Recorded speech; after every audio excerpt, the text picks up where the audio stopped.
If you look closely at South Africa's land ownership patterns today, you will notice that very little has fundamentally changed since 1994. The same concentration of land remains in the hands of a small minority, and most of the population continues to live with the social and economic consequences of dispossession. What's often misunderstood is that this isn't just about slow government programs or lack of funding.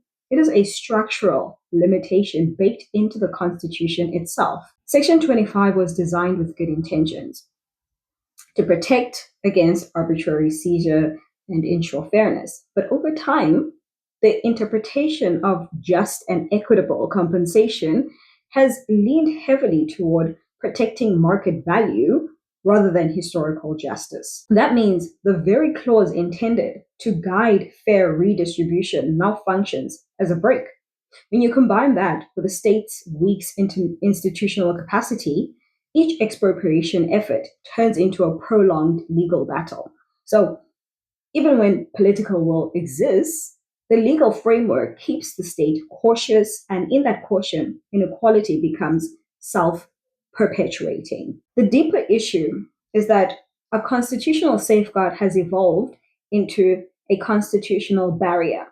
The moral weight of property rights has overshadowed the moral necessity of redress. The law's precision, which was meant to preserve fairness, has created paralysis, locking South Africa into a version of economic inequality that can't be meaningfully corrected through incremental policy tweaks. In practice, this means that decades after democracy, access to land and therefore access to generational wealth, stability, and autonomy remains largely inherited rather than earned. Every missed opportunity to address that imbalance deepens the divide between those who own and those who serve. Without adjusting the constitution to prioritize equity as much as property, South Africa is effectively legislating stagnation. The intention to avoid chaos has produced an equally dangerous outcome, a permanence of imbalance.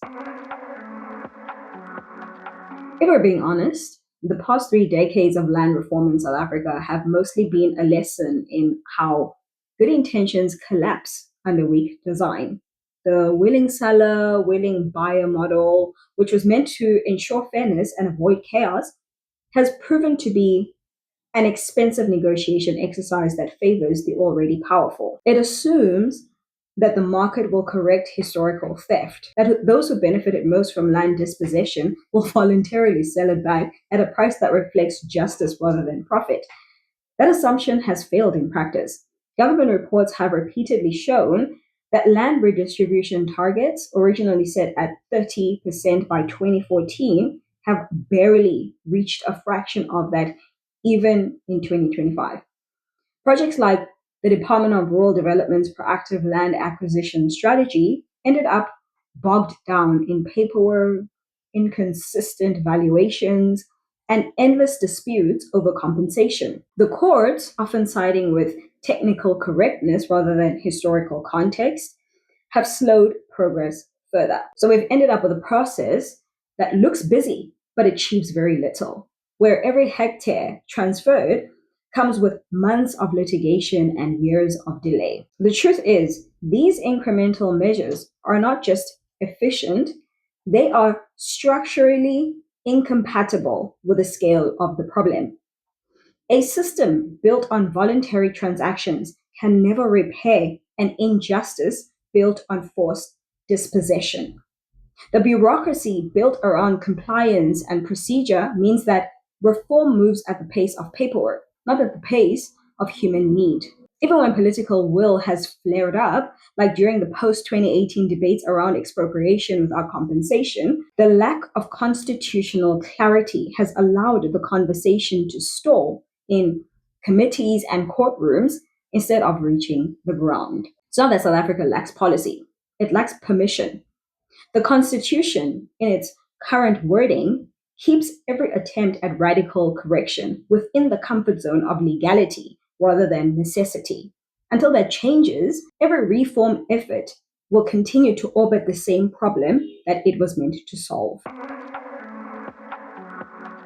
If we're serious about transforming land ownership in South Africa, then the Constitution needs to stop treating redistribution as a side note and start defining it as a constitutional obligation. The phrase public interest under Section 25 should be rewritten to explicitly include equitable land redistribution, not just economic development or general welfare. That single clarification would give legal weight to justice itself, acknowledging that repairing the legacy of dispossession is as much in the public interest as any infrastructure project or private investment. The current wording treats expropriation as an exception.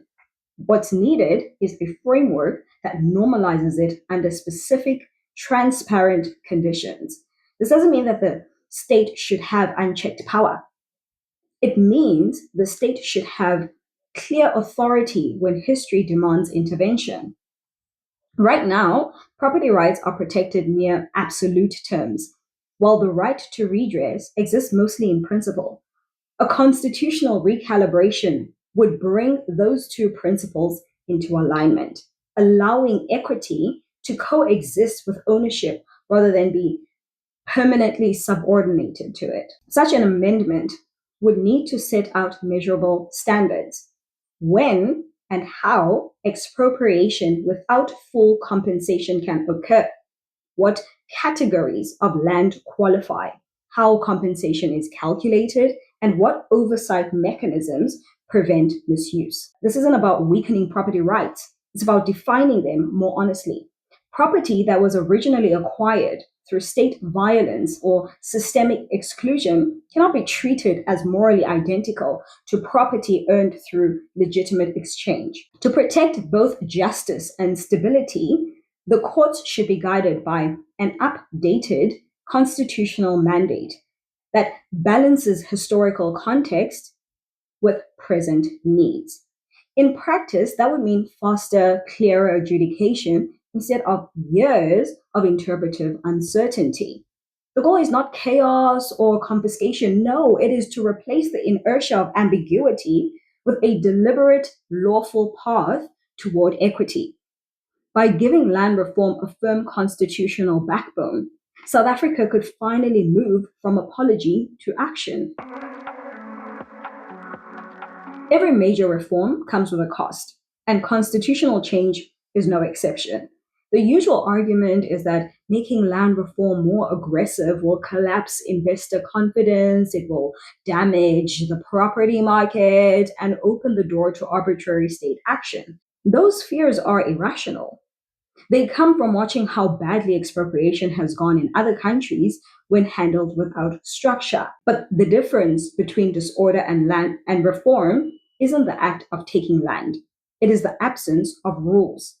If South Africa designs its amendment with procedural discipline, requiring public notice, allowing appeals, setting valuation standards, and defining exempt categories like productive farms or small urban properties, it can reform decisively without losing legitimacy. Look at Rwanda, for example. After hauling its land laws in 2005, the government managed to formalize ownership, redistribute underused land, and still maintain investor confidence precisely because the process was codified and predictable. The clarity of policy, not the comfort of inaction, is what stabilizes markets. If anything, the greater risk lies in maintaining the current imbalance. Investors can adapt to new rules. They cannot operate indefinitely in a country where land inequality fuels political unrest. Every protest, every policy reversal, and every populist wave around the land issue comes from the same frustration that reform keeps being promised but never materializes. That uncertainty is far more damaging to economic stability than a clearly defined constitutional adjustment. The longer South Africa delays structural correction, the more likely future governments will be forced into reactionary, desperate measures instead of well-planned reforms. A carefully calibrated amendment isn't a threat to the economy. It is a safeguard against future chaos. Because if justice keeps being deferred, pressure eventually explodes. And no market can function in a society that's lost its moral balance. As of October 2025, South Africa stands at a critical juncture regarding land reform. The enactment of the Expropriation Act in January 2025 and the Preservation and Development of Agricultural Land Bill in December 2024 have set the stage for significant changes in land policy. However, these legislative advancements alone are insufficient without a corresponding amendment to the Constitution. The current constitutional framework, particularly Section 25, continues to prioritize property rights over the imperative equitable land redistribution. This imbalance perpetuates historical injustices and hinders the state's ability to implement effective land reform. Amending the Constitution to redefine public interest to explicitly include equitable land redistribution would provide the legal clarity necessary for decisive action.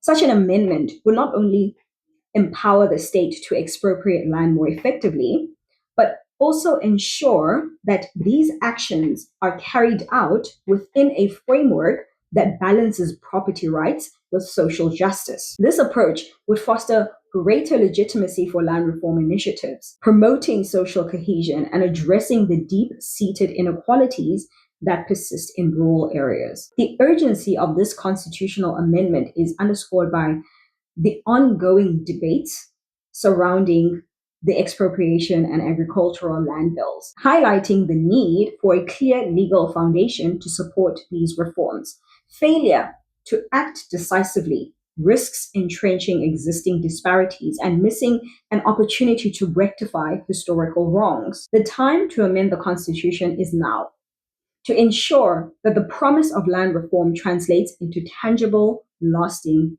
change.